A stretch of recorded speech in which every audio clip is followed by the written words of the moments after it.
Oh my God, we wrote this inside PBB.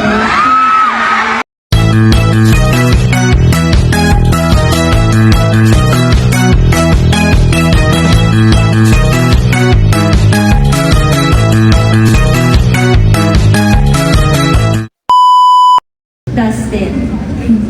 I can still vividly remember the first time we ever met inside this house. It was my first day in PBB, wearing Esneer's precious school uniform, and you were at the back being one of the last housemates to shake hands with me. Honestly, you really didn't make much of an impression to me that night. All I remember telling myself was, siya pala yung chinitong may crush kay Ate Emana. Wala naman eh. As moments passed by, your presence only came in passing too. I didn't notice you much only because you were so serious, sungit, and quiet all the time. In short, hindi nagtutugma yung pagka-OA ko sa pagka-nonchalant mo. Until one day, you suddenly appeared in my dream. Naka-tight shot pa. Looking back, naisip ko na sobrang random naman nun. I mean, we barely even held eye contact, yet alone a proper conversation. Approximately 100 days later, as I write this letter, I have come to a revelation that my dream was fate's way of telling me that I was meant to fulfill my dreams and stay on this journey with you. Tinadhana akong tapusin ang laban na to kasama. Naalala ko ba yung pinakaunang beses na namangha ako sa'yo? This is when you were Week 3's Weekly Task Leader, aka Tokot Baboy era.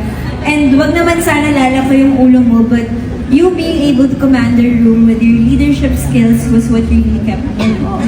Magaling na nga magluto, natural leader pa.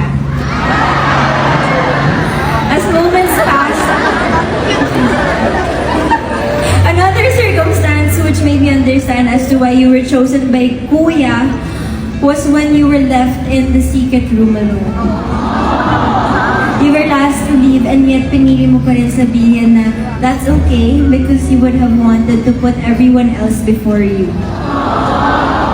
That certain situation made me realize that your unselfishness, generosity, is often overlooked in this house. When in fact, ikaw ang isa sa pinaka-mapagbigay na tao na kilala ko. I hope you never change because thus, this is what truly sets you apart from others. Dustin, thank you for making me stronger. Dahil sa'yo, mas niniwala ako sa sarili ko at sa kakayanan kong labanan ang mga pagsubok na kailanman hindi ko akalaing malalagpasan ko. From day one, you have been consistent in showing me your unending support, and I wouldn't trade anything, and I would trade anything for the world for you to see you through my eyes. I always tell you that I don't miss home as much when I'm around you kasi literal na prinsesa ako sa'yo.